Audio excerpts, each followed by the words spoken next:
सोमवार को दिल्ली के पूर्व मुख्यमंत्री अरविंद केजरीवाल दिल्ली हाई कोर्ट में पहुंचे। वहां पर उन्होंने अपनी ही अर्जी पर दलील पेश की, यानी कि अपने वकील वो खुद बने। मामला क्या था? मामला बताते हैं। मामला ये था कि 27 फरवरी को अरविंद केजरीवाल समेत 22 यानी कि 23 लोग, उनके अलावा 22 लोग और थे, 23 लोगों को ट्रायल कोर्ट ने आबकारी मामले में, जो उसका सीबीआई मामला जुड़ा हुआ था भ्रष्टाचार का, उसमें बरी कर दिया। इस मामले को सीबीआई ने दिल्ली हाई कोर्ट में चुनौती दी है और चुनौती देने के बाद अरविंद केजरीवाल समेत कई लोग जो उस मामले में बरी किए गए थे, उन्होंने कोर्ट से कहा है कि इस मामले की सुनवाई जो अभी कर रही है जस्टिस स्वर्णकांता शर्मा, वो ना करें। इसको लेकर के अरविंद केजरीवाल ने अपनी जो अर्जी थी उस पर खुद दलील पेश की। सबसे पहले वो जज के सामने पेश हुए। इससे पहले आपको बता दें कि 6 अप्रैल को ही पेश हुए थे। उसी मामले में कोर्ट ने नोटिस जारी कर सीबीआई से जवाब मांगा था। अब जब सोमवार को इस मामले की सुनवाई शुरू हुई तो अरविंद केजरीवाल जज के सामने खड़े हुए कहा कि मैं व्यक्तिगत तौर पर आपका और पूरी जुडिशरी का बहुत सम्मान करता हूं। तो स्वर्णकांता शर्मा ने भी कहा कि मैं भी आपका सम्मान करती हूं, लेकिन अरविंद केजरीवाल ने कहा कि मेरे जहन में 10 ऐसे बिंदु हैं, संदेह हैं, एप्रीहेंशंस हैं, जिनके नाते मुझे लगता है कि शायद मुझे यहाँ ठीक से न्याय ना मिले, यानी कि मेरे मामले में पक्षपात हो सकता है। आप उन्हें सुन लीजिए और उसके बाद में फैसला करिए। शुरुआत उन्होंने इस बात की लेकर करके कहा कि 27 तारीख को, यानी कि इस फरवरी में जब ये फैसला सुनाया गया, तो ट्रायल कोर्ट का 598 पेजों का फैसला था। तो उन्होंने कहा कि 4 घंटे के अंदर ही सीबीआई ने उस मामले में कैसे दिल्ली हाई कोर्ट में उस मामले को चुनौती दे दी, जबकि पूरा मामला पढ़ने में समय लगता है। फिर उन्होंने कहा कि उस फैसले में चरणबद्ध तरीके से हर आरोप पर ट्रायल कोर्ट ने, यानी कि जितेंद्र सिंह जो उस वक्त जज थे, उन्होंने बिंदुवार तरीके से बताया कि उन मामलों में क्यों आरोप नहीं बनते हैं। लेकिन यहाँ तो सीबीआई ने ऐसा कुछ किया ही नहीं और आपने उनकी अर्जी को सुन भी लिया और सीधे तौर पर ऐसा आदेश पारित भी कर दिया जिसमें कोर्ट की जो टिप्पणी थी या जांच अधिकारी की जांच करने के तरीके में सवाल खड़ा किया था, उन पर आपने जो है एक तरीके से रोक भी लगा दी। तो मुझे लगता है इसमें पक्षपात है। उन्होंने एक बात और कही, उन्होंने कहा कि वहां पर सुनवाई तो थी सीबीआई के मामले में, लेकिन यहाँ तो ईडी का उस वक्त कोई मामला ही नहीं था। आपने ईडी के मामले में भी आगे, क्योंकि हो सकता है अगली सुनवाई में ईडी भी जो है उस मामले में बरी कर देती। मैं तो अभी भी उस मामले में आरोपी हूँ, तो उस मामले के ट्रायल पर भी रोक लगा दी गई। ये उन्होंने कई बिंदु गिनाए। उसके आगे बढ़े, बोले कि इससे पहले भी तकरीबन 5 ऐसे मामले हैं जिस कोर्ट के सामने उनकी गिरफ्तारी को लेकर भी था कि उसकी वैधता कानूनी है नहीं है। मनीष सिसोदिया का मामला, कई अलग अलग मामले हैं।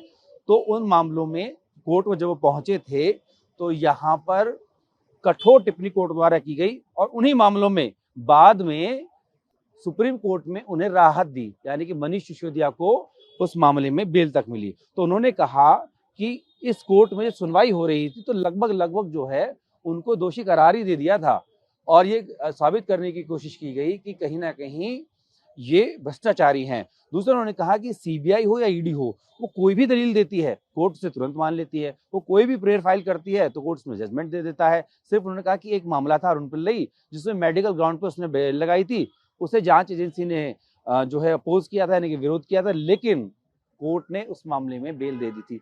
बाकी जितने मामले देखें उन सब के अंदर अगर हम बात करें तो यहाँ पर कोर्ट का जो रवैया है वो पक्षपाती रहा है, ऐसा अरविंद केजरीवाल ने आरोप लगा और कहा कि उसमें सारी जो लिप्स हैं वो मिलती थी।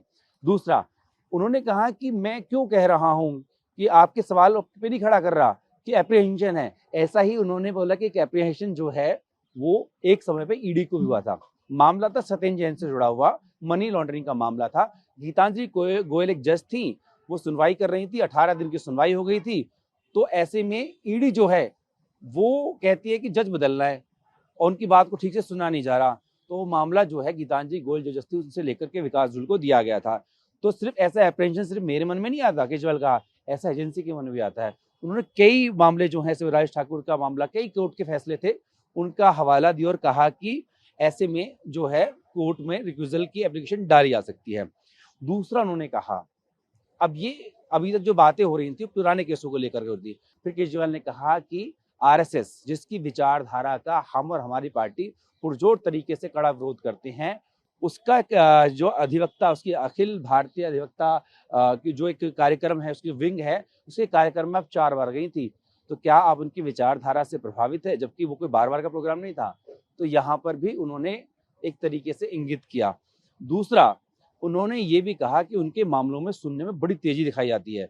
कई ऐसे मामले हैं जिनमें 3 महीने, 4 महीने, 5 महीने में जो है सुनवाइयाँ होती है। यहाँ तो एप्लीकेशन आई, तुरंत सुनवाई जाती है। लगता है कि कोर्ट बहुत जल्दीबाजी में है उनके खिलाफ फैसला देने में।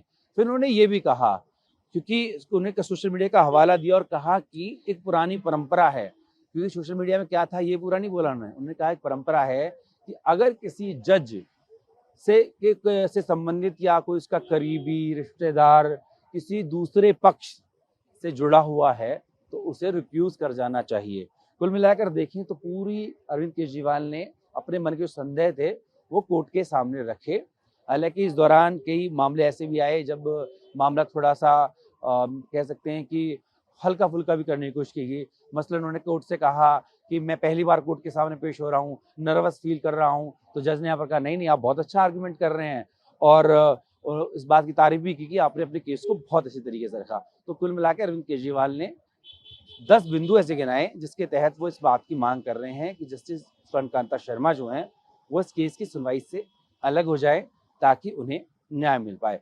अब इस मामले में अरविंद केजरीवाल की जो दलील है पूरी हो चुकी है। कई अन्य आरोपी जो हैं वो भी कोर्ट में इसी तरीके की एप्लीकेशन लेकर आए थे, उनका भी जो है सुनवाई चल रही है। हालांकि अरविंद केजरीवाल के आरोपों पर सीबीआई पहले ही अपना हलफनामा दाखिल कर चुकी है और उन्होंने कहा कि इस तरीके से आप कह रहे हैं कि एक अखिल भारतीय अधिवक्ता परिषद के कार्यक्रम में गई तो उससे कोई बायसनेस नहीं झलकती है, तो फिर उसके बाद जो है सीबीआई अपना पक्ष रखेगी और देखना होगा कि क्या वाकई अरविंद केजरीवाल की जो दलील है उनसे कोर्ट प्रभावित होता है नहीं होता। यानी कि इस मामले की जो सुनवाई है वो जस्टिस स्वर्णकांता शर्मा ही जारी रखेंगी या वो इस मामले से खुद को रिफ्यूज यानी कि अलग कर लेंगी। बहुत सारी चीजें हैं जो हमें आगे पता लगेगी। सर अरविंद केजरीवाल पे इस पूरा अपना मैटर रखा, थोड़ा सा इसके बारे में बता दीजिए।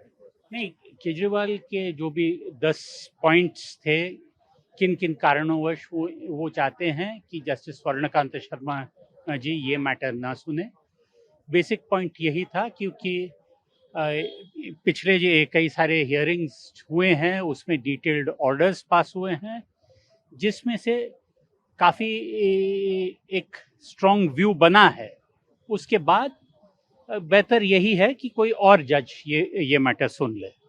आपकी तरफ से भी दलील दी गई सर, सिसोदिया की तरफ से जी हाँ, आपने क्या दलील रखी? नहीं हमने भी वही दलील रखी और कई सारे सुप्रीम कोर्ट के जजमेंट सब पॉइंट आउट किए थे, या सुप्रीम कोर्ट ने भी कहा है कि अगर कोई जज किसी मामले में एक पर्टिकुलर व्यू लिया है तो टेस्ट ये नहीं होता है कि जज बायस्ड है या नहीं, क्या लिटिगेंट के जहन में एक रीजनेबल एप्रीहेंशन हो सकता है या नहीं। टेस्ट है लाइक्लीहुड ऑफ बायस का, सिर्फ बायस का नहीं है। सर अरविंद केजरीवाल ने ये कहा कि ये मुवक्किल और जज के बीच की बात है, सीबीआई को लोकत नहीं बनता है तो उसको शामिल नहीं किया जाना है, ऐसा संभव है? देखिए वो तो ये जज साहब रूल करेंगे। वो केजरीवाल साहब अपने पक्ष को खुद रख रहे थे। हाँ कि जज साहब ने कह दिया कि उन्होंने अच्छी वकालत करी है।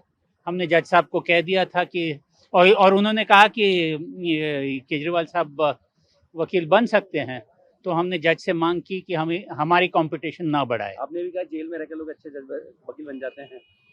नहीं, हमने ये कह दिया था कि मैं बहुत सारे ऐसे केसेस जानता हूं जहां लोग जो जेल में थे अच्छे वकील भी बने हैं, अच्छे जज भी बने हैं। मैं जस्टिस कृष्णा अय्यर का जिक्र कर रहा था जो खुद जेल में रहकर जब बाद में सुप्रीम कोर्ट के जज बने थे तो उन्होंने वो लिखा भी था कि हमारे जो मूल हक है, फंडामेंटल राइट्स है, जेल के सलाखे के पीछे खत्म नहीं होते।